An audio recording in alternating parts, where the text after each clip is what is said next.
जय हिंद दोस्तों कैसे हैं आप लोग। आशा करता हूं बहुत अच्छे होंगे। दोस्तों आज हम पढ़ने वाले हैं पॉलिटी में संविधान का भाग 3।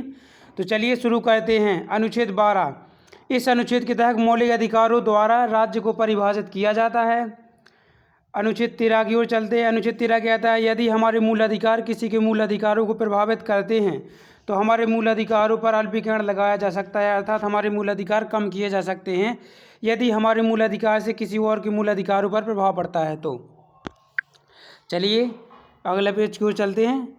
अब हमारा जो अनुच्छेद 14 से 18 है, इस समानता के अधिकार के बारे में बताया गया है अनुच्छेद 14 से अनुच्छेद 18 तक।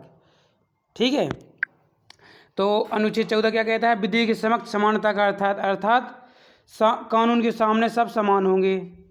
अनुच्छेद 15 क्या कहता है?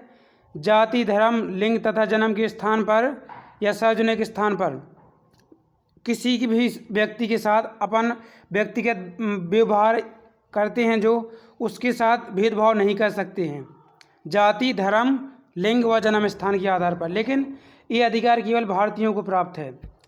लोक नियोजन में अवसर की समानता, अर्थात सरकारी नौकरी में सभी को समानता मिलेगी, परंतु कुछ समय के लिए इसमें अन्य पिछड़ा वर्ग के लिए आरक्षण की बात की गई है। अनुच्छेद 17 क्या कहता है? अनुच्छेद 17 कहता है अस्पृश्यता का अंत, अर्थात छुआछूत का अंत होगा। इसमें कोई व्यक्ति किसी भी व्यक्ति के साथ छुआछूत नहीं रख सकता है। अनुच्छेद 8। अनुच्छेद 18। अनुच्छेद 18 क्या कहता है? अनुच्छेद 18 कहता है उपाधियों का अंत, अर्थात अनुच्छेद 18 उपाधियों का अंत करता है।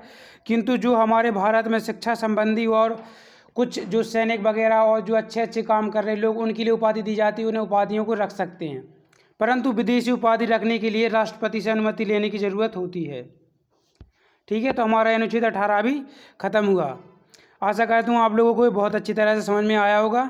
अभी ये बहुत बड़ा है भाग 3, इसलिए हम इसको इतना ही कवर करते हैं। अगली बार जब पढ़ेंगे तो उसमें हम स्वतंत्रता के अधिकार पूरे पढ़ेंगे। जय हिंद, जय भारत।